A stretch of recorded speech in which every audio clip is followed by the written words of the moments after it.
That perhaps that comes to my mind is, though, don't you think, even though you may have had no officialdom, we'll say, in the tour, don't you think perhaps that maybe that prepared you a little for your role in the 13th Assembly of the United Nations?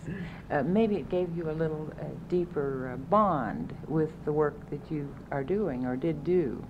Well, of course, now this, I must say, one should not lose sight of the fact that the tour was what is called under the auspices of ANTA, which is the State Department. But many other artists had been over for singing or playing, whatever their regular profession had been. So far as the 13th General Assembly to the United Nations is concerned, there's no doubt about it. There are some who were of the opinion that through the film which was taken while we were away, they had the idea that one might have something to say or think or do.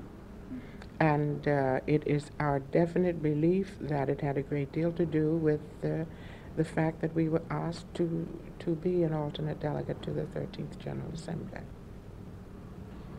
Oh, I think that's wonderful. Could I ask you a personal question? Mm-hmm. I know you're a Brooklyn Dodger fan. Have you switched with them in their move to Los Angeles? But most definitely so. Once a fan, always a fan. And then another small question. Could you, in your hometown, go down the street, go into the grocery store as an ordinary housewife, or does your fame follow you always? Well, as a matter of fact, I live in a little community called Mill Plain in Connecticut, and we go to the Safeway, we go to the Grand Union, we go to First National or any of them, and shop as other women do, and the people will come over and talk to you, and occasionally you'll be asked to give an autograph, and the kids will be sent up with their books if they happen to have them, or they'll get a piece of paper from the girl at the desk, you see, who changes money for you. Mm-hmm. And it's nice that people in your neighborhood are interested to see you when you come along, and one enjoys going out and being a part of the community. Well, then perhaps you haven't sacrificed your own personal self, we'll say, because you do have a part of normal, everyday living, whereas perhaps a number of people may think that you live in a fishbowl, we'll say, because you're always in the public eye. To be perfectly frank, one would say there are times when you would like to be able to do things as other people would, that what you do does not necessarily have to be news, you know? But it is this way. If you go out, you have to be a little bit conscious of the fact that there might be a person here or there who might know. I like to dash out as I am if I'm in a hurry. Mm-hmm. And that's the time you meet the neighbors that you wouldn't like to meet, you know? That happens every day. Well, I have one last question, Miss Anderson. Mm-hmm. Since you wrote your book, so much has happened to you. Do you have any notion of writing another one to include your latest? No, not necessarily so, but we went quite some time ago to a book review club that it was, this meeting was being held by youngsters who'd read the book. And one little boy said, you know, you shouldn't stop there, you should write a sequel. So I was really very amused, but we have been really very fortunate in more than one way, and we're very grateful for it. One does not feel that she's a writer at all, but here and there are little things that happen that you'd like to put them down, even if only for your own soul satisfaction, for reading later on. May I thank you so much for being our guest, and I hope that everyone enjoys meeting you over the air as we have met together. And I'm sure that Wheeling and Wheeling area residents will be simply delighted with your concert. Thank you again. Jeanne, you had a few moments before and after the interview with Miss Anderson, I'm sure. Mm-hmm. Were there any additional comments or observations that you might like to pass along right now? Oh, not particularly. I was very reluctant to leave. Mhm. There were just many questions. For instance, I I could have picked out there when we were listening to it here, Mhm. the way she said talk, T-A-L-K. Mhm. And I asked you immediately if she was not from Philadelphia, and you Yes. said so. That Yes. makes me very, Very pleased. proud Yeah. and pleased that you recognize that. But she is a Philadelphian then. Yes. Mhm. Mhm.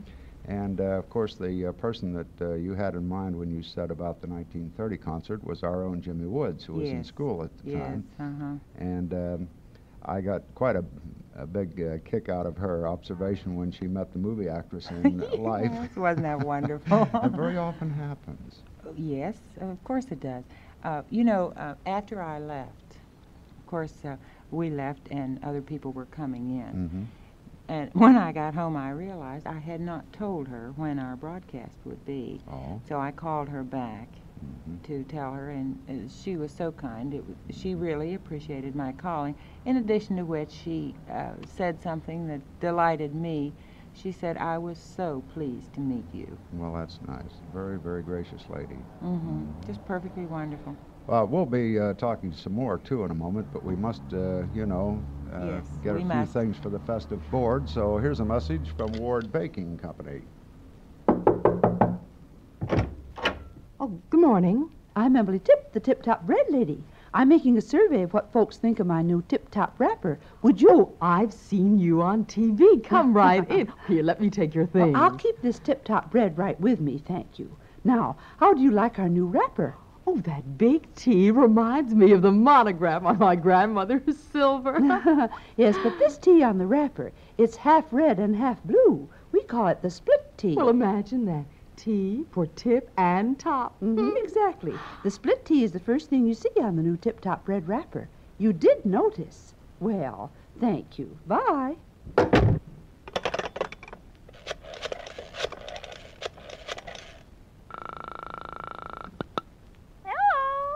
Grace, it's Sarah.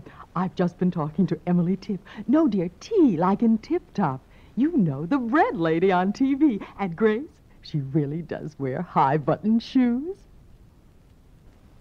You know, Jean, you told me that you had some comments on Miss Anderson's mother, and I think always it's very good to hand a bouquet where possible to the mothers of this world. Well, her mother was a great motivating force in her life, a very deeply religious woman. And you remember last week when we had World Day of Prayer with Yes. Mrs. Carl Gutsky, I mentioned then about her mother always with prayer in her life and teaching the children. And her mother never really, for instance, if Miss Anderson came to her with a problem, her mother thought that she was the one, not she herself, but Miss Anderson was the one to solve it I see. with God's help. And to me, she pays a tremendous tribute to her mother. And of course, I didn't have a chance to talk with her about her mother, but as I understand it, they have a little house in Philadelphia. And her mother could live any place, anywhere, Yes. in any style. But she dearly loves that little house, and that's where she lives and enjoys her life. And of course, you know how proud she must be of her daughter. I wonder who it was that first discovered or realized that Miss Anderson had a great talent. I think that if she were to have to point a finger to one person, she couldn't do it. I see. Because she sang so very early, first in her church Yes. and around in her neighborhood and high schools and so on. And so many people contributed to her success later on, of course, in her education. Yes. Collections in her neighborhood. Yeah. And everyone realized that here was a voice. And at the time, she, in the earlier period, she could sing any range. Isn't that amazing? Isn't that amazing? It certainly is. Of course, there's a lot of self-discipline that nobody realizes in a career such as hers. You must be in top physical condition, and you must take care of yourself. And of course, you must realize that you have a God-given talent, and she couldn't go on as she is, and will continue to do, I'm sure, if she wasn't well aware and appreciated this great thing that she's been given. Oh, I'm sure she does. You can't be with her long without. Jeanne, this has been most interesting. Just briefly, what time is the concert tonight? 8:30. 8:30. Of course, if you don't have a ticket, you might as well forget about it. Yes. Well, it's very gratifying, and that just about does it for today, right? Yes. All right. That's Report to the Women for this morning. Now, tomorrow morning at 10:05, and each weekday morning at that time, we invite you to join Jeanne Hamm as she takes us just about everywhere there's a note of interest to you all. Till tomorrow, this is Luke Lawson saying, so long, gals.